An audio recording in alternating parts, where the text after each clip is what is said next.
किसी आयताकार हॉल के फर्श का परिमाप 250 मीटर है। यदि 10 रुपये प्रति मीटर स्क्वायर की दर से चारों दीवारों पर पेंट कराने की लागत 15,000 रुपये है, तो इस हॉल की ऊंचाई ज्ञात कीजिए। संकेत दिया हुआ है, चारों डिब्बों का क्षेत्रफल बराबर पार्श्व पृष्ठीय क्षेत्रफल। पार्श्व मतलब बगल का, जैसे ऊपर छत को छोड़ दिया जाए और नीचे फर्श को छोड़ दिया जाए तो 4 दीवार बचते हैं ना कमरे में, तो इनका क्षेत्रफल ही पार्श्व पृष्ठीय क्षेत्रफल कहलाएगा। तो यहाँ पर आयताकार हॉल कहा गया है, इसका मतलब क्या है कि वो वो घनाभाकार जैसे समझिए। आयताकार है मतलब आयत, घनाभ के जो फलक होते हैं वो आयताकार ही होते हैं। जो कमरा है वो क्या है, घनाभाकार, उसके फलक आयताकार है। ठीक है, ये समझना है। तो आपको लागत दिया हुआ है, पेंट कराने का खर्चा कितना आएगा वो दिया हुआ है 15,000 रुपये। कितना? 15,000 रुपये।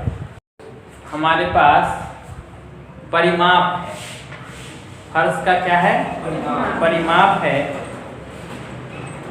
और लागत दी हुई है, दर है 10 रुपये प्रति मीटर स्क्वायर। तो मान लेते हैं हॉल की लंबाई, चौड़ाई और ऊंचाई को हम ABC मान लें या LBH मान लें। तो हम मान लेते हैं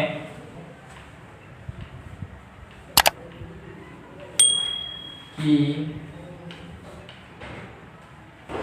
प्रश्न से फर्श का परिमाप 250 मीटर है, यानी 2 इंटू क्या होगा, A plus B is equal to 250 metre.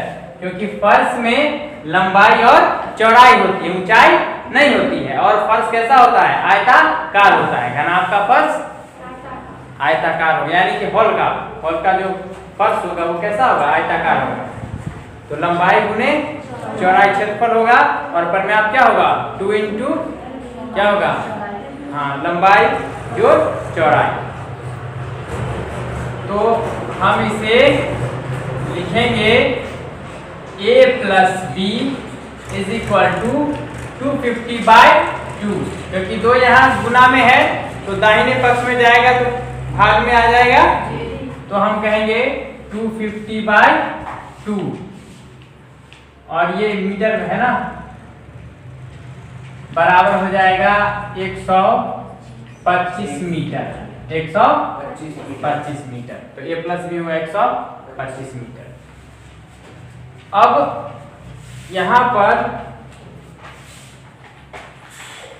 Paint कराने की लागत 15,000 रुपये चारों दीवारों पर। तो चारों दीवारों का क्षेत्रफल जो होता है वो क्या होता है, 2 इंटू लंबाई जो चौड़ाई गुने ऊंचाई होती है। तो लागत है 15,000 रुपये, तो क्षेत्रफल कितना होगा वो पहले निकालेंगे। चूंकि पेंट कराने, है ना, पेंट कराने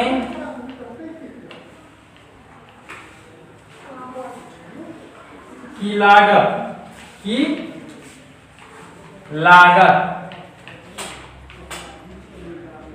बराबर 15,000 रुपये।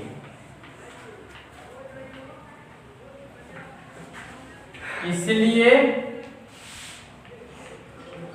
पेंट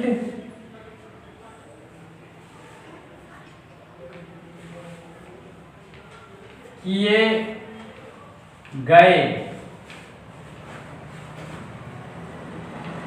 दीवारों का कुल क्षेत्रफल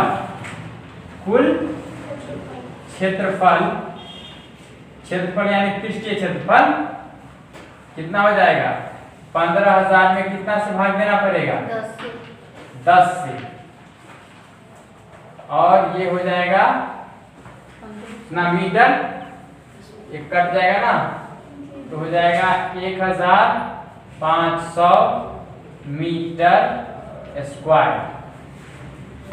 ठीक है, यहां भी हम मीटर स्क्वायर लिखेंगे। क्लियर? तो दीवार का क्षेत्रफल निकल गया। और ये प्रश्न से क्या है, चारों दीवारों का क्षेत्रफल। चारों दीवारों का क्षेत्रफल 2 into AB plus A plus B into H, यानी क्या C। हम यहाँ पे C मान रहे हैं ना, यहाँ पे C मान रहे हैं, यानी 2 into A plus B into C बराबर है 1500 मीटर स्क्वायर। अब हम ऐसे भी लिख सकते हैं, A प्लस बी हमने 125 लिखा है, तो 2 into A plus B into C, तो ये होगा 250 हो जाएगा ना। फिर इसको 2 से मल्टीप्लाई अगर कर दें तो 250 हो जाएगा। ऐसे भी हम कर सकते थे, इतना मीटर ये हो गया, और हम मल्टीप्लाई करेंगे इंटू C से, तो 150 ये 1500 मीटर स्क्वायर। तो C का मान निकल जाएगा, इसलिए C क्या हो जाएगा 150, ये ऐसे डिवाइडेड बाय 250, और ये मीटर। आप इसको काट दीजिए, ये 6 हो जाएगा। कितना हो जाएगा, बराबर 6 मीटर। इसलिए अभिष्ट, अभिष्ट मतलब क्या होता है, जिसकी इच्छा की गई है। अभिष्ट ऊंचाई बराबर क्या है 6 मीटर। क्या होगा 6 मीटर, यही उत्तर होगा। ईंट किसके आकार का होता है, ईंट में आप देख सकते हैं लंबाई, ये लंबाई है, ये चौड़ाई है, और ये क्या है ऊंचाई है। हम इसे एक कमरा मान लेते हैं, कमरा भी घनाभाकार होता है, तो अगर इसे हम कमरा मान लें तो ये कमरे का क्या है, कमरे की छत है, और कमरे का ये फर्श है, ये फर्श, और ये कमरे की छत है, और ये कमरे की दीवार। ये देखिए 4 दीवार, एक ये, फिर एक ये और एक ये।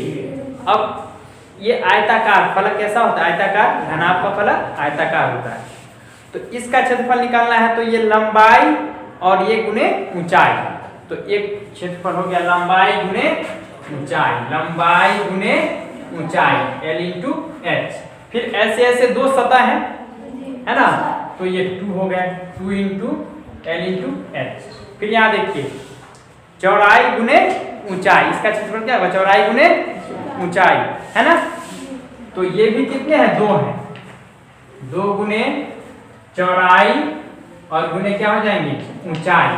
अब दोनों में कॉमन क्या आएगा, 2 इंटू H कॉमन आएगा ना, तो हम इसको L प्लस B लिख सकते हैं। हम इसे ऐसे भी लिख सकते हैं 2 into L plus B into H। तो ये क्या है, घनाभाकार जो कमरा है उसके चारों दीवारों का क्षेत्रफल। तो हम कहेंगे घनाभाकार, घनाभाकार किस आकार का कमरा लेना है, घनाभाकार, घनाभाकार कमरे के चारों दीवारों